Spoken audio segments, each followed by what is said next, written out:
All right, guys. Are we live? Can you see me? Okay. Please let me know in chat if you guys are able to see me.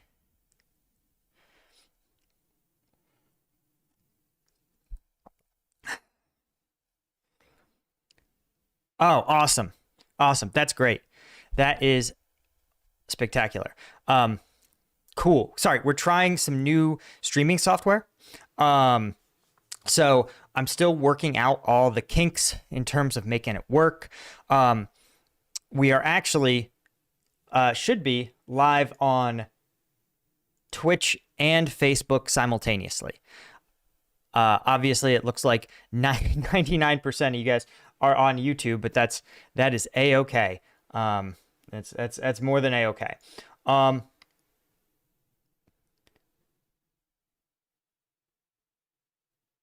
Okay. Awesome. No, this is perfect. I am indeed late. Technical issues, right? Nobody ever makes their SP. No plan survives first contact. But again, thank you guys for joining me. We have an exciting stream. We're going to be taking a look at some new tactics might be being rolled out by Ukrainian forces. We're going to be looking at Staromayorsk, Urozhaine, Robotyne, and some of the other areas where we're seeing significant gains by Ukrainian forces. We're also going to talk about the second attack on the Kerch Bridge, and why Ukraine might be targeting Russian logistics again, or if they've ever really stopped it all. So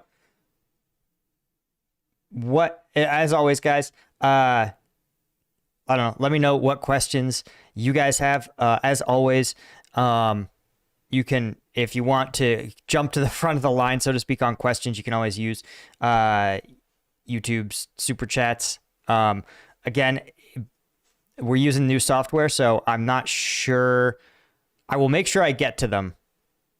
I want to see if it actually, if they show up on this like new feed, because it's a single. What I have on my end is a single feed for all the platforms, so it should be, again, a really, if big if true, it'll be really helpful if we can make it work.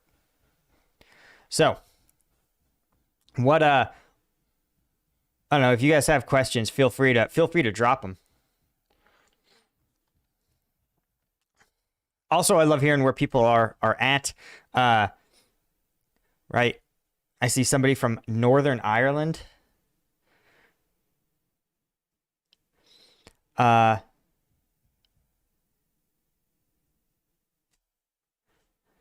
Interesting. Okay. Wish I could see. Sorry, I'm just thinking to myself. I wonder if I could see pulling up, because I like seeing YouTube's live data, but I don't get that here. Oh, nice. Ontario, Sweden, Ireland. It's funny. I try to make these times to be, like, to reach both the European and American audience, and I feel like I get so many more Europeans. Oh, there you go. Middle of nowhere, Missouri. Okay. I briefly was stationed in Missouri. It was indeed the middle of nowhere.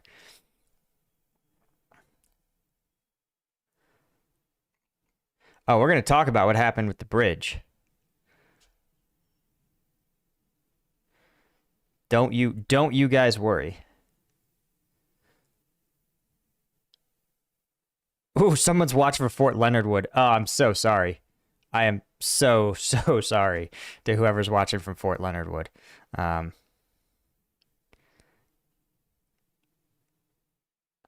right. Oh, thanks, Brady Wright from Kentucky. Why doesn't Ukraine have hovercraft carriers or bridges to cross the river in Kherson? I think the answer is that they probably do have bridges. The issue is that hovercraft carriers are very expensive, very technical pieces of equipment to own and maintain. And if you aren't going to be doing a lot of amphibious landings, it's not actually that worth it. The pontoon bridges is a much more realistic solution, and the pontoon bridge is tough because it still is a narrow choke point, right? And it takes, let's say it takes an hour to deploy. Well, Russian forces are going to see it, right? They're going to detect that it's being deployed. So you're basically signaling to Russian artillery operators to say, hey, this is exactly where this narrow 10-foot long strip, all forces that want to cross the Dnieper are going to cross through this tiny piece of territory. And it's not going to move, right? The bridge is going to just stay there. So unless you've pushed the Russians back literally like 10 kilometers, right, outside of artillery range, it's going to be really hard to build a pontoon bridge and have large numbers of forces cross. Generally, you have to establish a much more robust bridgehead than what we've seen currently from Ukrainian forces. So, a larger scale operation would involve a lot of like dinghies pushing across perhaps, and then establishing a bridgehead with light infantry. But again, it's really delicate because it's like you have to resupply that light infantry. Again, stuff like this is why you have like airborne or air mobile forces. So anyway, that's what I think is that's what I think is probably the constraint. Thanks to, I'm sorry, it's Sin Cyrillic, but thank you for the $4.99. It says, I'm a Ukrainian special operator out on the front. Out of all the Ukrainian experts from the West, you are the most accurate. It may be because I'm just not a Ukraine expert. I'm just a guy who's obviously not in the special operations community, but I am a guy who's done it. So like I know a little bit about the difference between maps and reality. And I think that really, once you've been on the ground and you've seen what the maps say, what news reports say, it lets you sort of see through a little bit more. And I also get it wrong a lot too. But I really appreciate you, doing the hard job. And, I appreciate you being a fan. Okay, Ultras. Washington Post had an article about the F-16 to Ukraine, that Ukrainian pilots can be trained only by next summer. Your thoughts on that? Cheers from Lithuania.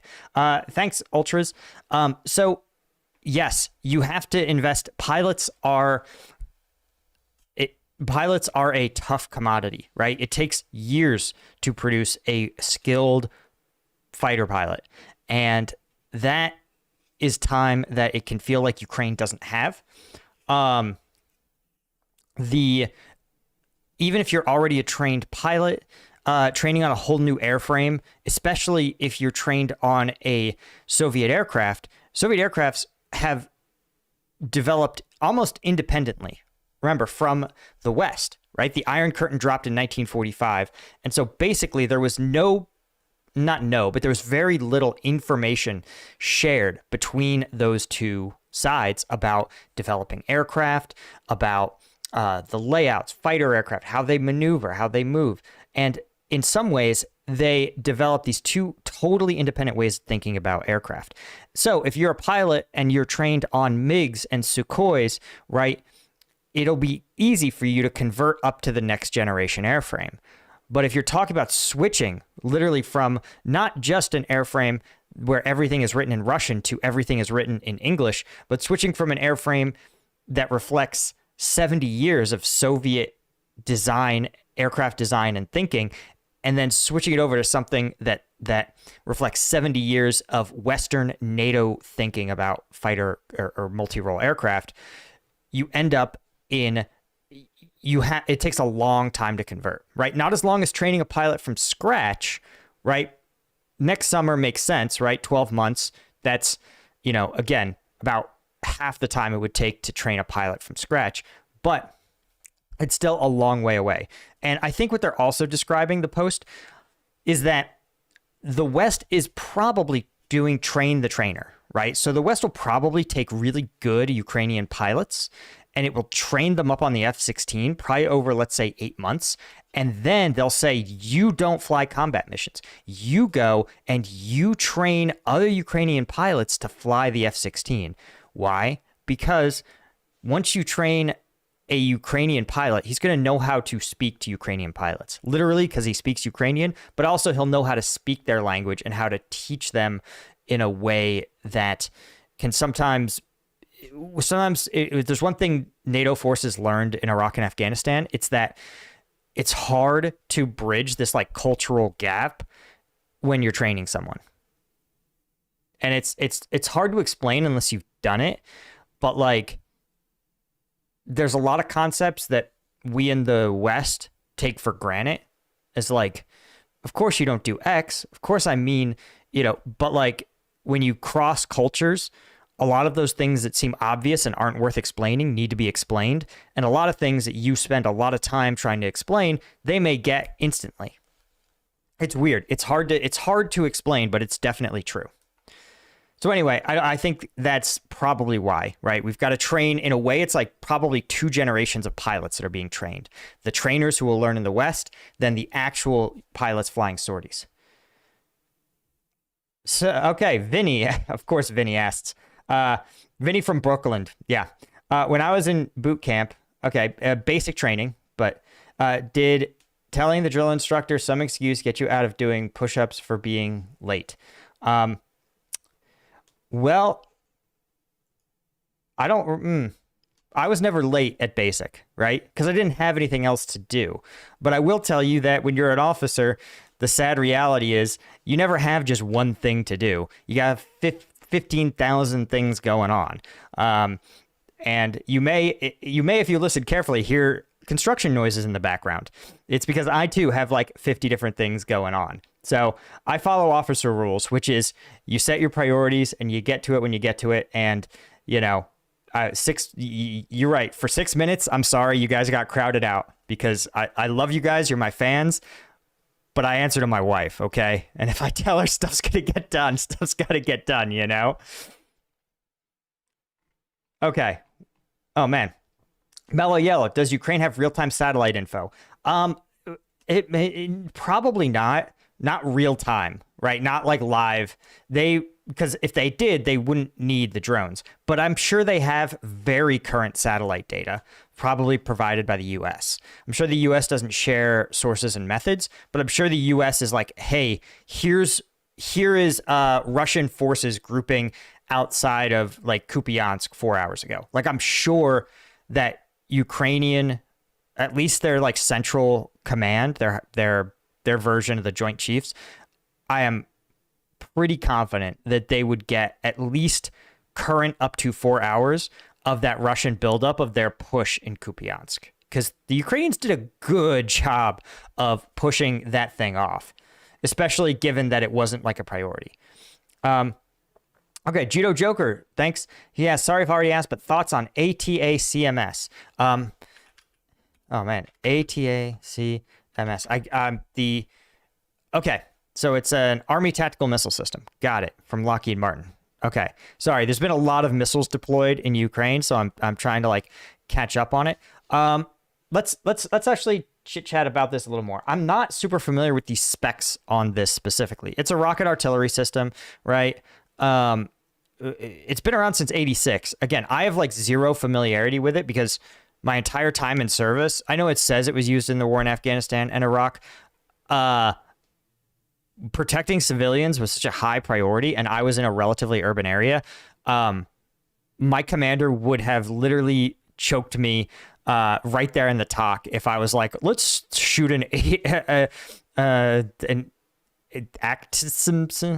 let's shoot rockets at this problem. He'd be like, no, absolutely not. You'll destroy an entire village. The Afghans will lose their mind. But what I will say, at a unit cost, let's see, of 1.5 million, let's get a range on this thing. Maximum fire range, 190 miles, 300 kilometers. Let's try to plot this on the map. So if you have it in, Give me this ruler. Okay.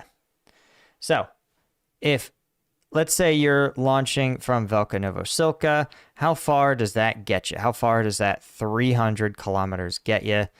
It gets you pretty deep. It gets you, okay, so it'll get you basically anywhere in Russian-held territory, to any other point. Yeah. So there's nowhere Russian controls other than perhaps Crimea that is beyond the range of this. Now, obviously, Ukrainians are going to have some standoff. Yeah, if they wanted to, they maybe just the bottom tip of Sevastopol is out of range. But basically, any Russian troop deployment is within range of them. The question, of course, is, right, how accurate is it? And at what scale can it be deployed? And this is the problem. I think one of the biggest problems in this conflict overall is that scale. I think for a long time, the U.S. was like, hey, we deploy a couple of these systems and they target like high value targets, what they're doing now, probably munition depots, things like that. So I think the willingness, I think the problem is that it wasn't designed for scale. And to have, for example, again, a 300-mile front with hundreds of different munitions points and logistics hubs. So I think the hardest part is saying, what is a target so valuable that we use our limited number of HIMARS or AT or rocket artillery to target them? Okay. Thanks, Roboca. I appreciate you. Carl Swanson, appreciate it. All right.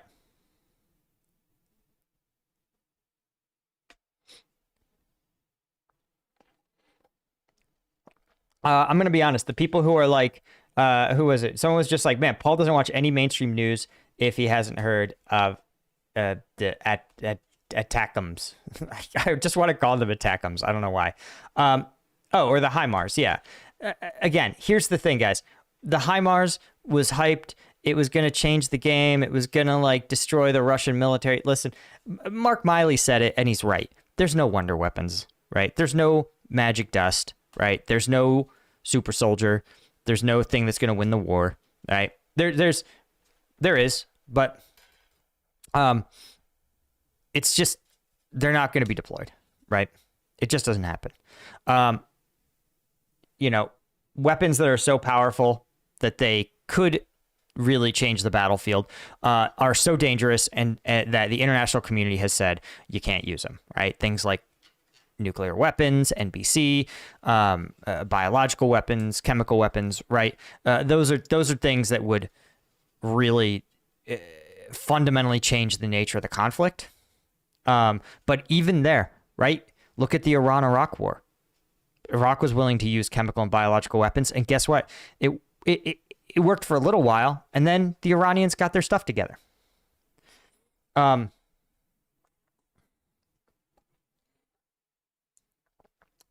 So it's just like not, again, it's like you have to scale these things appropriately.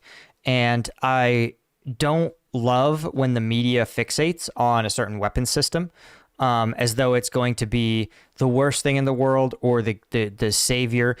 There aren't saviors, man. Like war, every war is a war of attrition, right? In some capacity. It's about attriting. It's about the attrition rate. Right? You have to grind the enemy's ability to resist faster than your ability to, faster than your own forces get ground down. Period. That's it. Okay. Friar Dismas, OP, asks if Ukraine is able to scale up homegrown drones and consistently attack Moscow itself, how do you see the war changing?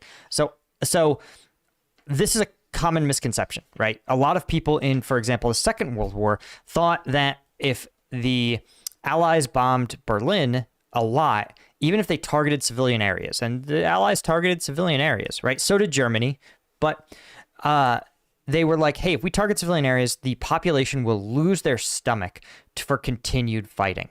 But in fact, the opposite happens, right? Human beings' brains are tribal.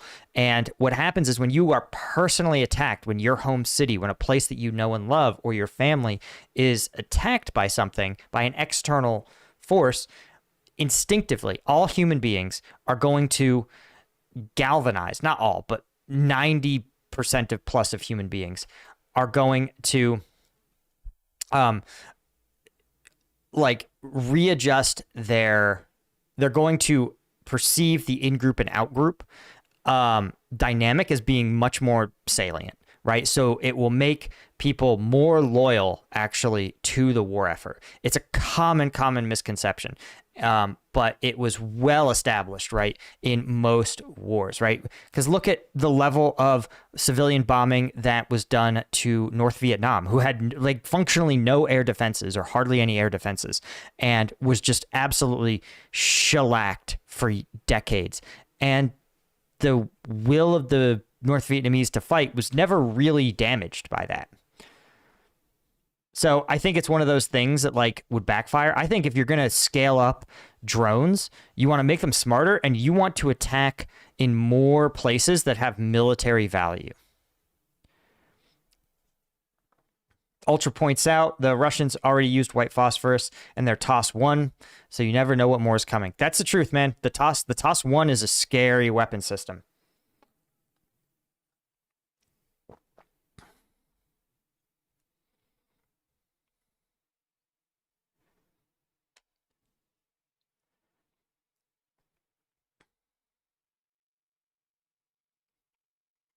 Right. Any news on the Cursed Bridge? Yeah, we're going to get to the Cursed Bridge news here in a second. Okay. A lot of people are asking for an update on the Kerch Bridge. Sorry, I keep calling it the Kursk Bridge like it's a battle. All right, let's talk about it. Everybody's asking for it. So I'm actually going to go over to Dimitri from War Translated. He has at least a video.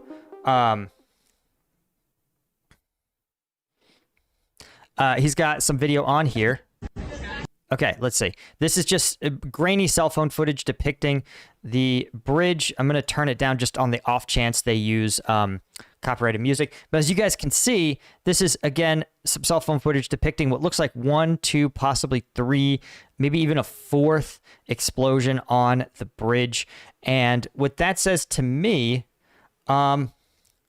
is that it looks like, again, Ukraine has probably used around 4-ish missiles. Again, the rumor is, I think, the S-300, the UK's missile system, rocket artillery, to target the bridge.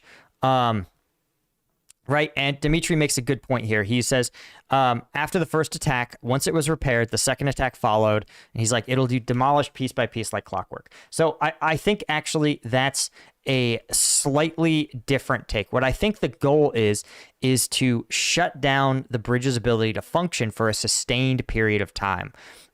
It's sort of like, think of it like Charlie Brown, right? Remember in Charlie Brown in the cartoons, he would run at the football, and his friend Lucy, as Charlie Brown was getting ready to kick it, his friend Lucy would pull it away, and he'd completely miss the kick, and he'd fall on his back. And the idea is to do something similar with the Cursed Bridge, right? And Lucy would then set it up, and she'd go, "Okay, that was funny. All right, I'm just messing with you. Here, kick it again." And then he'd run up, and he'd do the same thing. She'd pull it away, and he'd fall again. And she would get him like, a dozen times. And the idea is not that you say, I'm never going to, the idea is not to say, I'm going to destroy the bridge, right? That's like Lucy being like, you can't play, Lucy could have just taken the football and gone home, right? The point is that by continually bringing him in, right? And sorry, I'm going to bring this analogy back. The idea is that Ukraine is going to keep disabling that bridge so that Russia continually can't run logistics through it. And the idea after the first time, you have to think, not only did Russia try to repair it just to get it blown up again, But Russia may not have actually looked that hard for alternative supply routes. They may have been like, we're going to fix this one.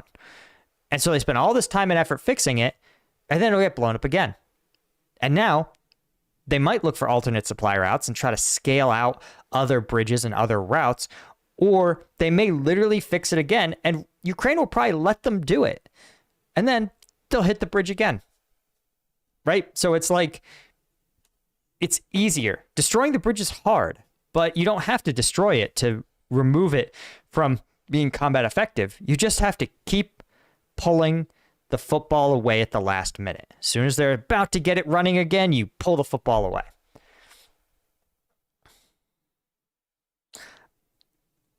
Okay, Ether Joe asks, longtime viewer, interested to hear more about your military career. You're an MP. Why MP? Did you consider staying in? Sure. So in the U.S. Military, the way it works is as an officer, when you commission, you only get to pick one of 12 branches. Plus, there's a couple of specialties, right? There's some specialties, right? You can, if you're graduating medical school, you can go in as a doctor with a specialization, or you can actually get selected to go to EOD school and take that route. But for most of us, there's 12 like regular branches you could be assigned.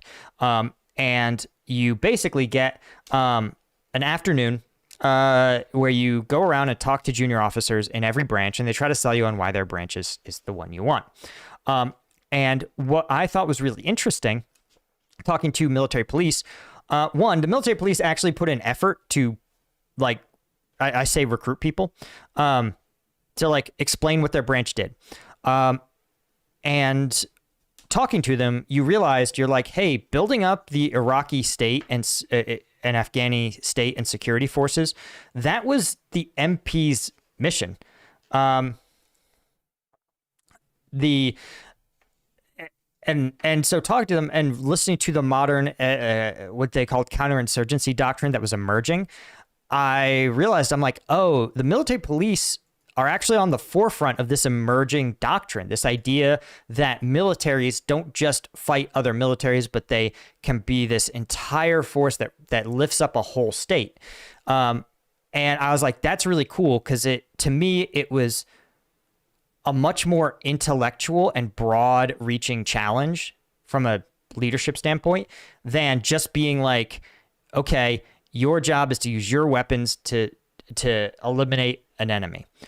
So I really enjoyed that. So I was, and I had met enough infantry officers who I hated. I found them to be egotistical, have this mentality of like, I need to be the biggest, baddest man in the room, and if I'm not, I'm like failing as a leader. And I'm like, that's not really the person I am. Plus, I will say I did appreciate the fact that as an MP, you didn't come stateside and then just like paint rocks until your next deployment, right? MP stateside went back to work, and doing a job, having a real purpose every day, was something that I found very motivating. Like something other than just like, okay, your platoon's on red cycle, time to sweep up the parking lots, like, you know, or okay, you're gonna shoot gunnery again, like get out your calculators. So anyway, that was a big motivator for me in the MPs. And honestly, I gotta say, every other person in the military hates MPs. And what I will tell you is MP battalions, which have very few non-MPs in them, are culturally the heart of the MP Corps. So for like infantry guys who are like, I worked with an MP, the MPs we send infantry units or armor units, or station at FOBs with infantry units, that's a punishment. So the fact that you're like, I hated those MPs, they all seemed like goobers, it's because we sent you our worst, okay? MP battalions have really, really good, I found their leadership to be great. I found the culture to be awesome, right? Like very collaborative, officer enlisted, especially officer NCO.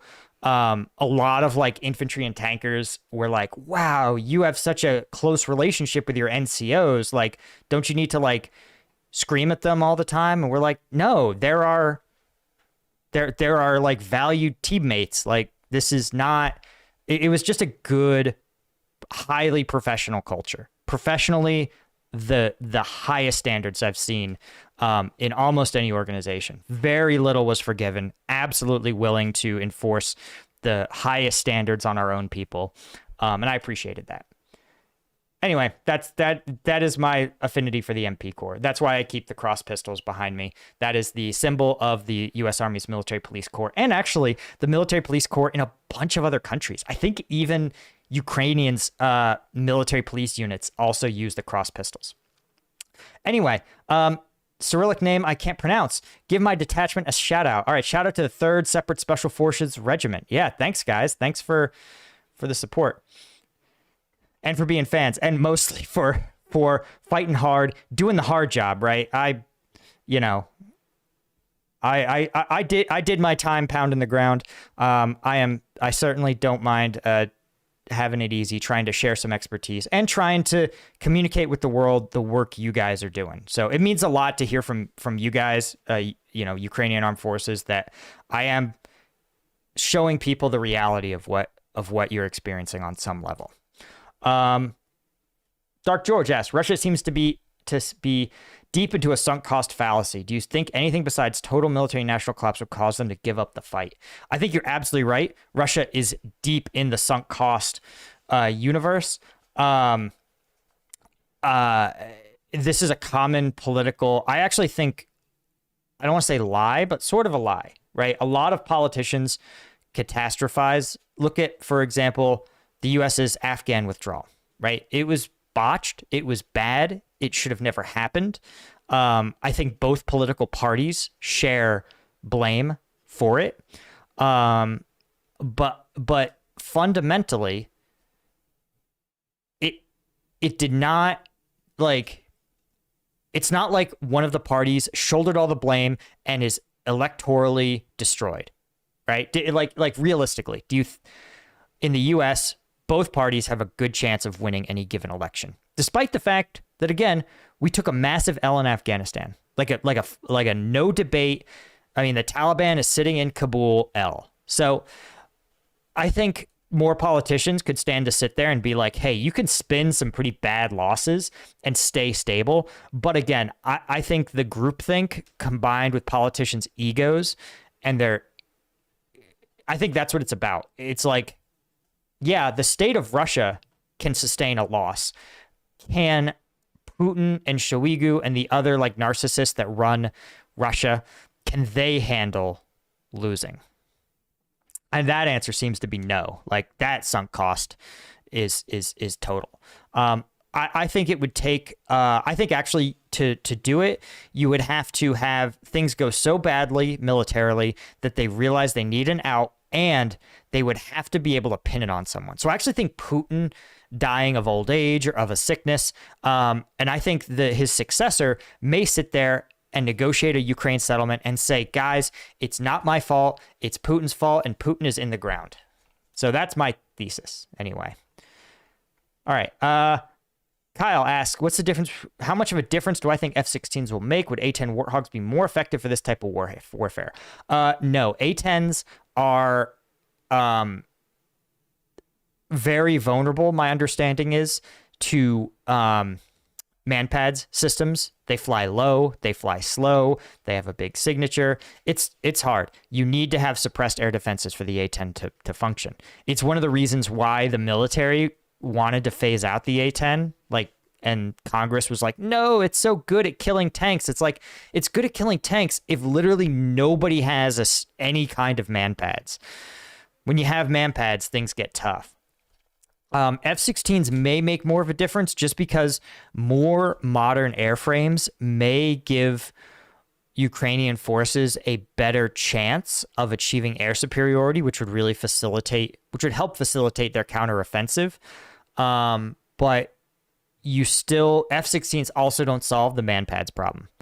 And yeah, they have good survivability, but it's tough to know what F-16s they will get, right? They won't be the most current F-16s, right? That like the U.S. is even fielding now, right? They're phasing it out, but it's not going to have the top-notch avionics. It's not going to have some of the top-notch stuff because, again, they can't. The Ukraine is an ally, but they are not like a Five Eyes country, right? They can't get the most sensitive military equipment. It's just they just don't have the security infrastructure to receive it. And they probably couldn't maintain it anyway, right? It's very technical to maintain some of that stuff. So the question, it's good. The devil's going to be in the details. What model of F-16? What will it be equipped with? How will the Ukrainians use it? So the answer is definitely not an A-10. I would not want to be an A-10 pilot fighting this Russian military. F-16s, I would say maybe, probably, quite possibly. All right, Tanner, I see a lot of other pro-Ukrainian YouTube channels keep saying that Russian attrition is so miserable. Why don't we see any battlefield impacts? This is one of the reasons that I don't... This is one of the things that bothers me about explicitly pro-Ukrainian YouTubers and media outlets in general. Not to say I'm not pro-Ukrainian. Obviously, I want Ukraine to push Russia, the invader, out of its sovereign territory. But I'm not a stan, right? And the Russian attrition rate is high. It's higher than Ukraine's attrition rate. However, Ukraine is also experiencing attrition rate, and you have to remember, I mean, I just want to point this out here. There's a scale problem. As you can see, there's just a lot of Russia. It is a country with a lot of humans in it. So, you know, like population of Russia versus Ukraine. Right? Here we go. Right? Population. Russia has, 40 to... It has 3 times the population. So assuming they have the same distribution in terms of population, which they demographically seem to, and life expectancy. Also, damn, 64 years. Dude, that's rough. That... If they were logistically equal, Ukraine would have to out-attrit Russia 3-1, which is a huge undertaking. Now, obviously, it's not the same, right? Ukraine has fully mobilized their population for combat. They have drafted military-age males en masse. They have basically their logistics being 90% provided by NATO forces, right? So they don't have to spend out of pocket for much of their military gear, right? A lot of their maintenance, their parts, their training, all of it's handled by NATO on the back end. Not all of it, but you know what I mean. Beyond a certain point, Russia, right, is much more doing the whole thing on its own. Russia also isn't fully mobilized as a country, right? They still haven't implemented a draft. They're still relying. They still don't send conscripts officially to the front, right? They have they make contract soldiers, and obviously we talked on this channel a lot about the coercion. I point this out because it can be true that there's a high attrition rate among Russian forces, but you have to attrit them a lot, right? And it's extra tough because we've actually seen some evidence that Russian gear is getting better. They seem able to be purchasing more items from China and North Korea. They're solving some of their logistic issues, right? We've seen, for example, what used to be comical Russian body armor. It used to be a joke, right? It would be pieces of aluminum to make soldiers feel like they had body armor. Now they actually have level 4 plates. We know we've purchased them from China, and we vetted it on actually combatvetnews.com. I'll take a sec to shout out the site, right? Because I can't show you combat videos here on YouTube or on Twitch or on Facebook, right? Which we're on all those platforms right now. You should, and so if you aren't following me on those, right, you should do it. But on combatvetnews.com is my own site, and obviously we have a bunch of free national security news on there. All my YouTube videos are on there, but critically, if you want to support the channel, this is the best way to do it. Any one of these membership tiers gets you access to the members-only content, where we look at all the combat videos that I can't do analysis of here on YouTube. And crucially, We actually watched Ukrainian-aligned Chechens a couple weeks ago run an ambush. And what was fascinating is that their ambush, right? It was an insurgent-style ambush, like straight out of the Chechen War, straight out of Iraq and Afghanistan, very different from a Western-style ambush. But crucially, they actually took gear out of this vehicle that they ambushed. And they actually took the plates out of the Russian troops' plate carriers, which, right, you're thinking the same thing I am. Hey, 6 months ago, those plates were worthless, but now clearly they're worth saving. And so I say that because, again, all this to say, the attrition, yes, there is a lot of attrition among Russian forces. It is not decisively so. Oh, man. Okay, Ether Joe, thank you. It's true. I think an Afghan continuing, it would have taken not much money and investment to continue to build the Afghan forces into something competent. So yeah, I think that would have been a much better investment. Okay. So let's talk a little bit about the updates.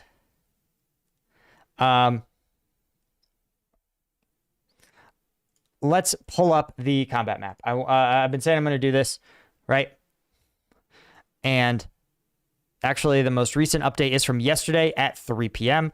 And what is interesting, first off, is you've got down here, the two major changes are outside of Robotyne, which you can see, while there's been some additional territory that's actually marked as Ukrainian controlled and liberated instead of contested. You can see that the area that is fully Russian controlled is actually not changed that much, right? The actual town of Robotyne is pretty heavily Russian still. Now, when we go over to Staromayorsk, where there's another change, it's in Urozhaine, and you can see a lot more of Urozhaine is being listed as contested. So, and we're going to break down in a second, right, some of the leaks from War Translated, who gives us some insight into the Russian situation there.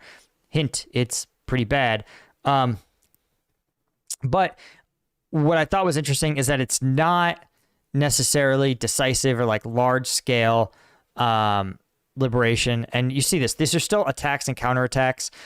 Ukraine, right, they look like they should be just absolutely shellacking them. The problem is this river. Right? This river is a great defensive tool because obviously Russian forces can have a really hard time crossing it, but it's also defensive for the Russians because Ukrainians have a hard time crossing it. So this literally is a giant support by fire position, and Ukrainian forces are going to have to approach from basically either this roadway or these open fields. This is actually a lot tougher tactically than you might think. This is a pretty tough nut to crack here.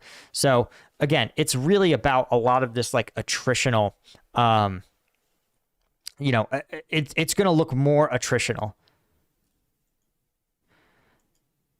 So other than that, those are the two major changes. But looking over at the combat map, right, there's still, obviously, we talked about the Kursk Bridge, Russian air defenses deploying, apparently not successfully.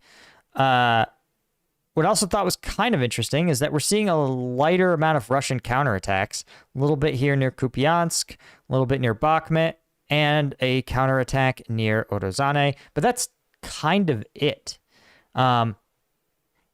Just not seeing the sort of large-scale Russian counterattacks, at least being reported. Also pretty weird to see very little Russian artillery activity, and to see it concentrated really on some of these front lines. I'm going to talk a little bit more about that.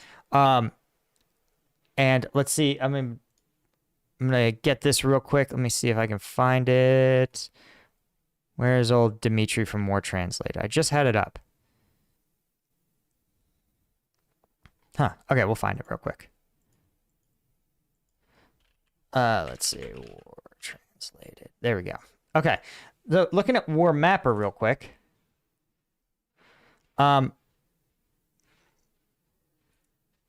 So first, you could see that as of 11 hours ago, they're reporting that Ukraine actually is slowly pushing steadily into Urozhaine. You can see they look like they're just going block by block, pushing Russian forces out. Looks like the north of Urozhaine, war mappers declaring as liberated, as well as this area. Let's zoom it in a little bit. Looks like this area here, they're marking as liberated. So this, and it looks like the other half or so, the midway point of the village is listed as contested, but it sounds like the momentum is swinging very heavily in Ukraine's favor. And I thought there was also an update in Robotyne, but no, that's from 2 days ago. Okay, moving over to War Translated. This I thought was really interesting. So first off, 4 hours ago, this is a translation of what looks like maybe a Telegram message from one of the mill bloggers about the situation in Urozhaine. And they're describing the enemy. Remember, this is a Russian speaker or a Russian channel. So the enemy, that's Ukraine, has matured to use our Mariupol tactics. I'm not sure what they're describing. It says he sends a small group of out until that group faces fire contact. So it's describing a recon by fire. They withdraw and engage with artillery at the identified position. Right after that, the light infantry move in and it says move into the cleared basement, right? So it's saying after that, the light infantry moves in and clears out the position after the artillery has done its work. It says this is only possible with the unpunished work of artillery. We need to return the question of counter battery fire. So they're saying that this is only possible if you have artillery superiority, right? If your artillery can fire unobstructed. If it faces counter battery fire, you just can't get the volume of fire needed to use artillery to actually crush light infantry positions. And it says if we don't change the situation, we can lose Urozhaine. Makes sense. Which I thought was really interesting because it almost is a version of the Russian Wagner Group tactics, the Russian storm tactics, where, again, light infantry, not a ton of skill, rely on primarily artillery, right? Now, what was interesting is the recon by fire aspect. And we've heard also that the VDV would use this in Bakhmut, where they would identify Ukrainian positions by engaging them, right, through a slow, cautious approach. They would engage them with small arms fire. They would direct artillery in, and then they would withdraw, and artillery would force the Ukrainian forces to withdraw from those positions, and then Russian forces would move in and occupy them. And so, as we saw with Volodar, right, this is like, in Volodar, Ukrainian forces relied heavily on mines and scatterable mines to thwart Russian light mechanized advances. And then the Russians looked at it and said, we're going to run the same playbook in reverse. And that's how they thwarted the initial mechanized advances from the counteroffensive, right? Targeted artillery, mines, pre-planned fires, that sort of thing. And then, so it's just interesting. This is sort of, we're watching in real time how tactics evolve, and we're watching them evolve in both directions. And again, this is one of the things that sort of bothers me, as we alluded to, with the tendency of some Western media outlets to describe Russia as being dumb, right? Where, yes, they're light infantry relying on convicts with limited training. Like, they're not going to engage in sophisticated light infantry tactics. But that doesn't mean that they are strategically or operationally dumb. They've used the tools they have. They've innovated throughout the conflict, right? We've watched them and underestimate them at your own risk. But so has Ukraine, right? This is a very different fight than it was 6 months ago. It's a very different fight than it was 6 weeks ago.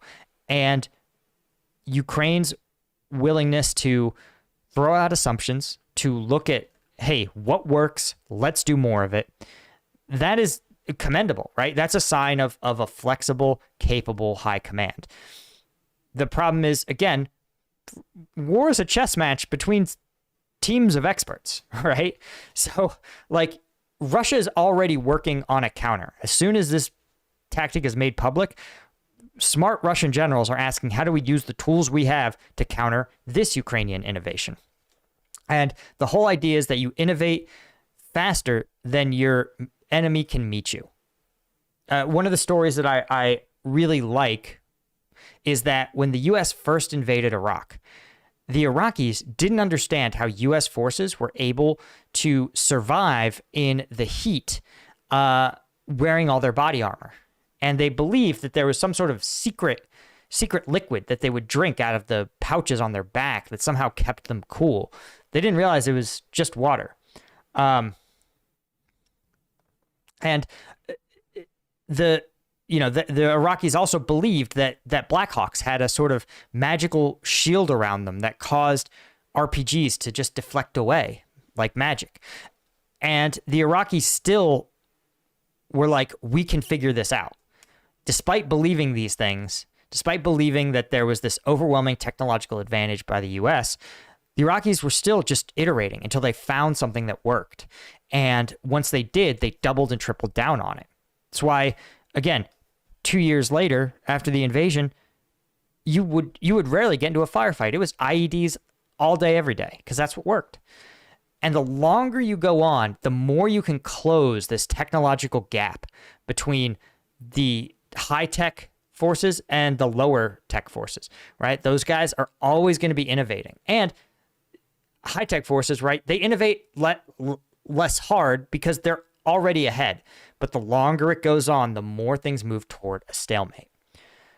Vladko, thank you for the 10. He says, drove by a Goodwill store today, made me think of the act of goodwill when Russians run away with their tail between their legs. That is the goodwill, man. Again, if I was a convict and I got sent to fight in Ukraine, I don't know. I don't know if I would be necessarily going to bat that hard for the Russian military. That's just me.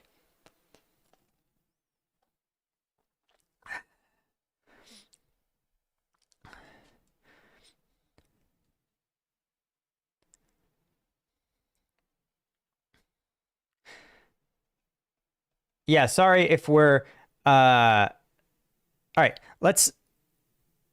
any other questions? I guess that's probably most of the update, right? Let me just see if there's any big news. The other, I guess, news, for lack of a better term, again, is that this week probably I'm going to be launching a project that's been almost a year in the making, and it has the potential, I think, to raise a tremendous amount of money for Ukrainian refugee efforts, as well as be a win for the audience, right? And obviously a win for the team here at Combat Vet Reacts. So I'm really excited for it. But the first place I'm going to talk about it is going to be on the Discord. The Discord's honestly just a crazy fun time, especially there's the gaming channels, there are gaming rooms, there's a whole room dedicated to just open source intelligence on Ukraine. So it's definitely worth joining the Discord because that's the first place we're going to drop this. And to make this whole project work, I'm going to need, help from y'all. I don't know how else to put it. So, let's see. Okay, I'm going to do... Yeah, Russia seems to be losing its mind about the Crimean Bridge attack. Russia vows retaliation for Ukraine's terrorist attack on Crimean Bridge. Okay, it's not a terrorist attack. It's a legitimate military target. All right.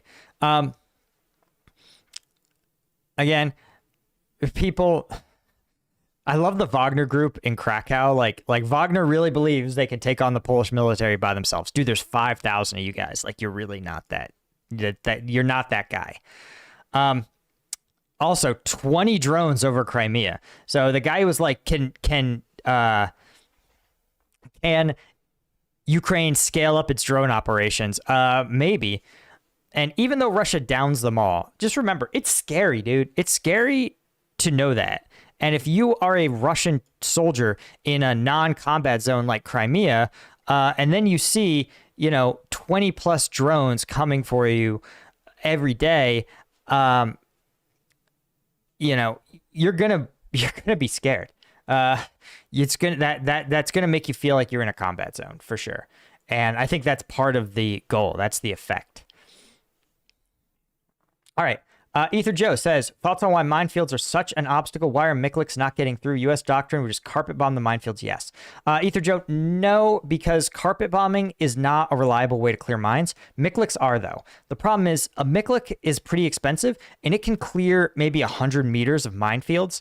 And the issue is that Russian forces have deployed millions of mines by some accounts, right? At least hundreds of thousands. And when you have that level of mining, and you have to clear it 100 meters at a time using a very expensive piece of equipment like a Miklik, it's really hard, right? The other mine clearing methods are even worse than Mikliks, right? That is having an individual soldier walk the path looking for mines, literally sweeping for mines, which is hard because you can't clear an area of infantry troops without clearing the mines. So like the minesweeper is ahead of even the main forces. You also have even worse methods, like literally just attaching a roller to a tank and driving over AT mines. But that way, basically, you can only clear one mine at a time before the tank has to turn around and get another mine roller. And you're talking about a $30 mine destroying a $50,000 mine roller on a tank. It's not the math and logistics just make it so difficult. And once again, the tank has to be ahead of any ground fighting forces. So it makes it just even tougher. There really isn't a great solution. And this is why IEDs were so effective. Because think about it. An IED is just a do-it-yourself anti-tank or anti-personnel mine. And the U.S. we found ways to make them more survivable, to make them less lethal. We never actually found a way to reduce their threat on the battlefield, right? Other than dismantling the networks of people who built them. That was the best we could do, was basically they called it getting left of the blast, right? Intercepting the IED before it went off. If you're right of the blast, right, that's when you rely on armor and new helmets and MRAPs, right? But left of the blast is dismantling the networks. But we've seen the entire Russian military, you have to have like a room temperature IQ to deploy a mine. You literally follow like 3 steps and then you throw it in any direction and you've deployed the mine. So it's a really hard nut to crack. Bill Hart, thank you.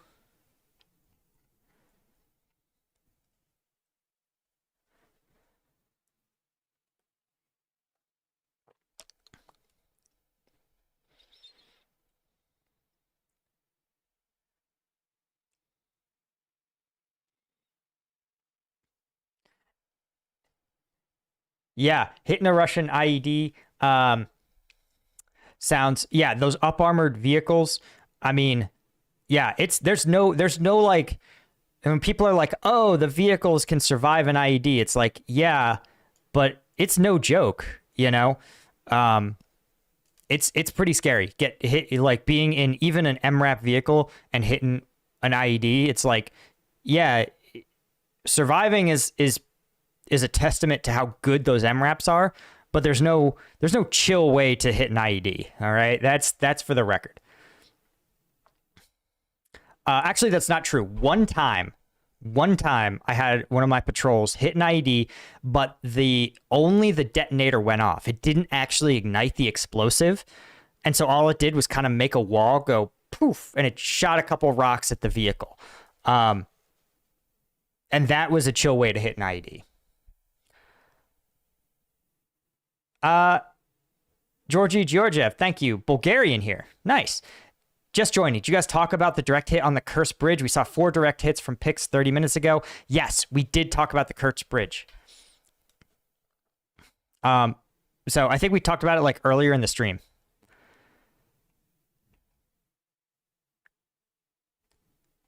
Yeah, some of the chats talking about robot minesweepers, or yeah, I think honestly, that's probably going to be the future. Is some sort of mass-produced, like like robotic or automated mine clearing system. Something that is as passive as a mine, right? Because that's the thing that makes mines dangerous. Is you set it and forget it.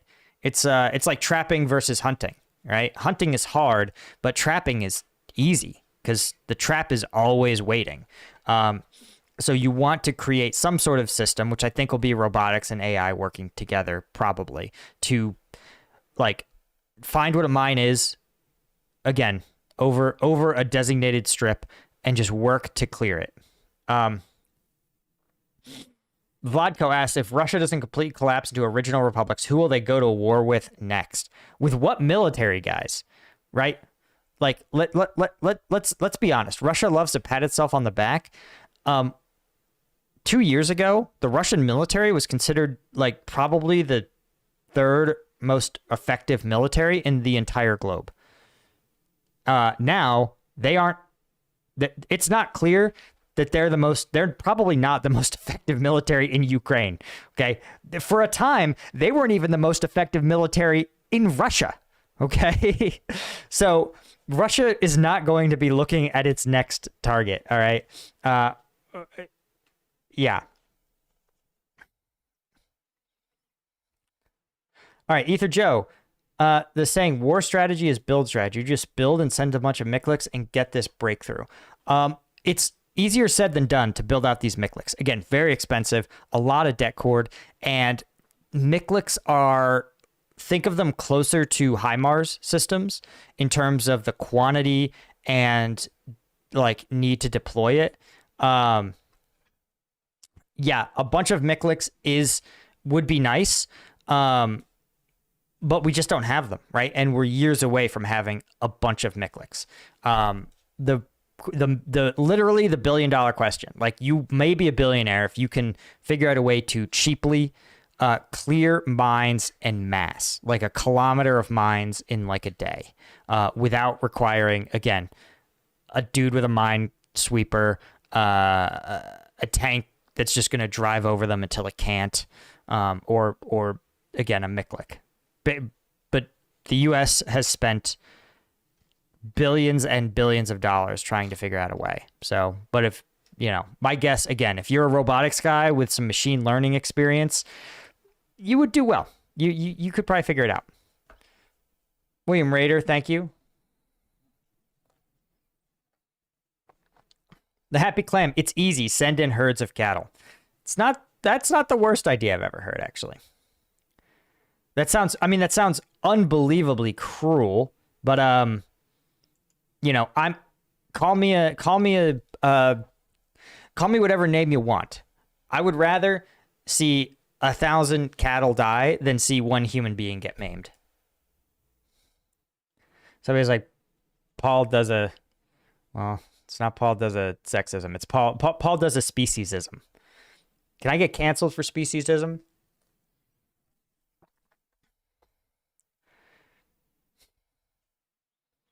Ultras is like poor cows send Russian POWs. Absolutely not.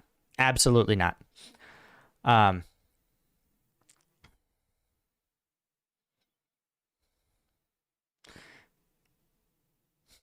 Yep. Just Judge, thank you. Check the ISW report on the state of Russian reserves. I will. Definitely going to check that out tomorrow. Man, listen, I got to be honest. ISW has been saying that Russia's out of reserves for literally 6 months. Not to say that they're not. I think there's some additional anecdotal evidence confirming this, but I think Russia's ability to continually generate manpower is under-acknowledged. Georgie says, I think Ukraine should try through the Dnieper River or Kherson. No minefields. If they have a bridgehead, it would be a lot easier. I have one guy at Zap and one near Kupiansk. In my humble opinion, Bakhmut or Kherson should be easier. I agree with you 100%. And, I've been saying for months that the one place... okay. I'm not going to be somebody who's like, I told you so.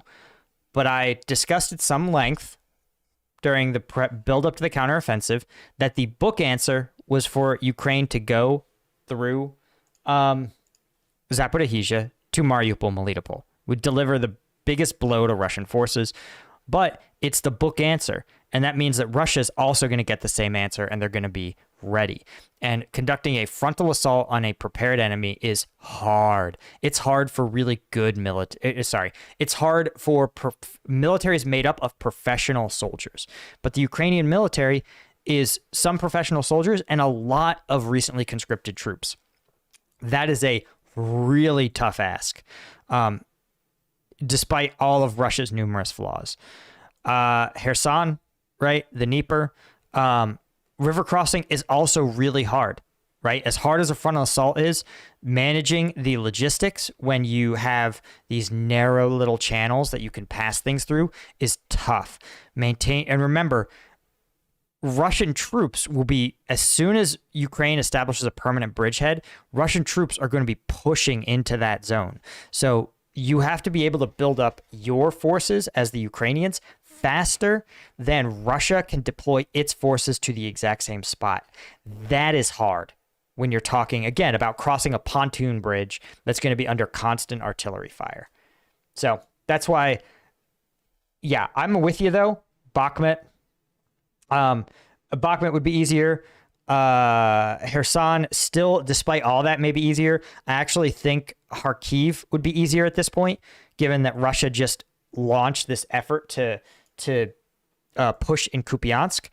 You know, if Russian forces are advancing, what they're not doing is digging in, right? They're not deploying minefields if they're charging. So a counterattack, I actually thought that that Bakhmut might have been a better place to counterattack, because for a long time that was the location that Russia had its most capable forces.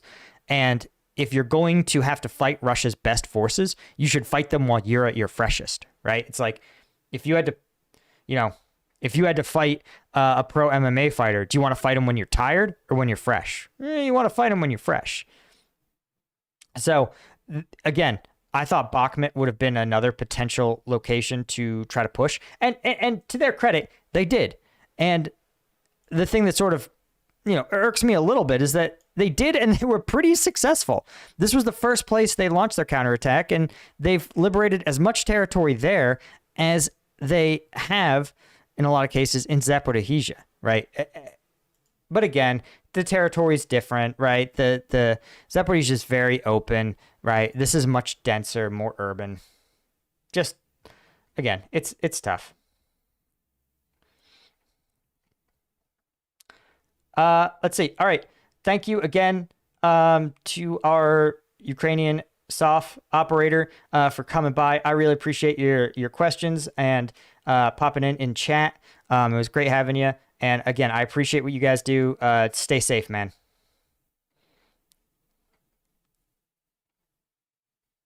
All right. I think that's pretty much it.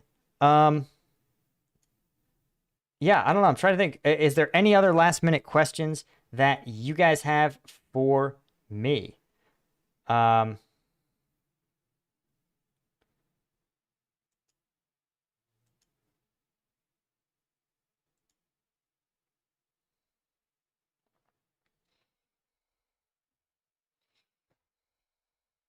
Any more updates on the bridge? I don't have any more updates on the bridge other than it seems to have been disabled. Again, I don't think it's destroyed. It's actually pretty tough to destroy a big bridge like that.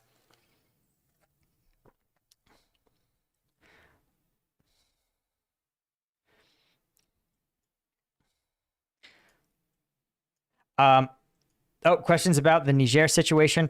I'm going to try to drop maybe around one video a week talking about it, unless there's big updates, right? So that's,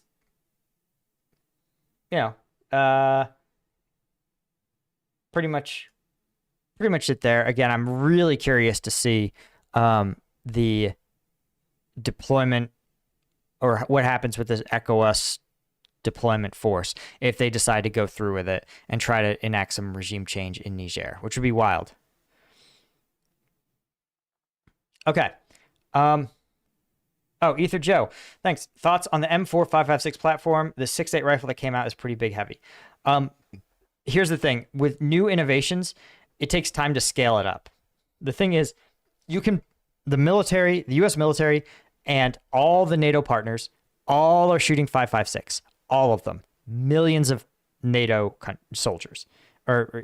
Yeah, basically, I think it's millions of NATO soldiers are using 5.56 ammo. And they've been producing it for 40 years. Yeah, 40, 50 years.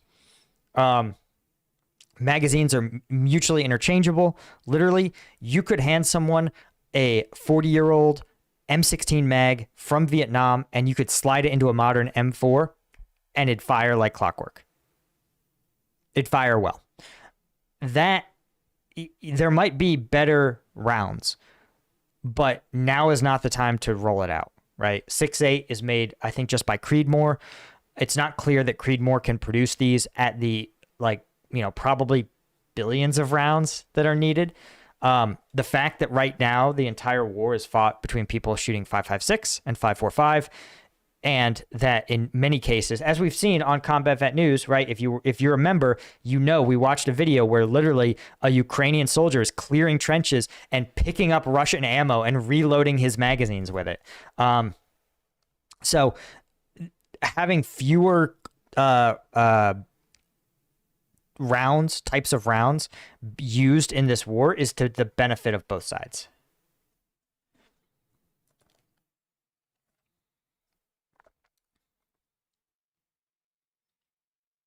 Blunderboy says carpet bombing and thunder runs. These are the Western industrials' cheap solutions to minefields. Well, okay. There are other solutions to minefields.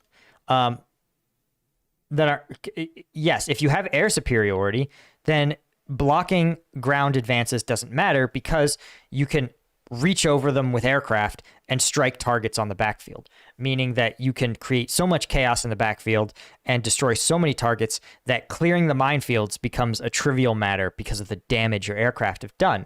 The other thing you can do with aircraft is you can go over the problem, right? You can just use things like air assault units, airborne drops, right? Imagine, again, if Ukraine could achieve the level of air defense suppression necessary.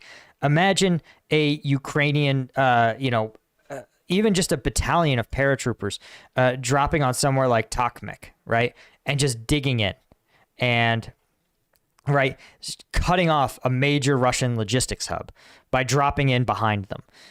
It would be much easier because these Russian troops along the front lines that rely on this area here, right, they wouldn't last that long because there's no one is in their backfield. Ukrainians are in their backfield. So, but doing so requires air superiority.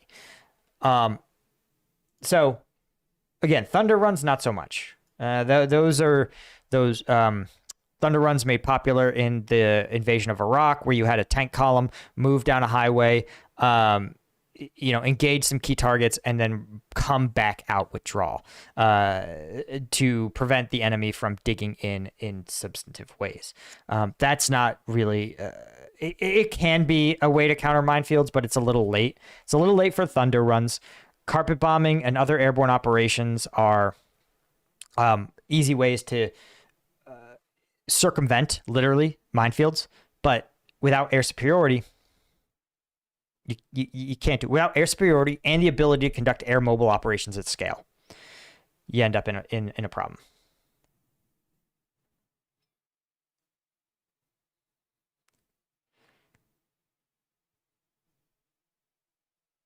Black Lake, I think he's right.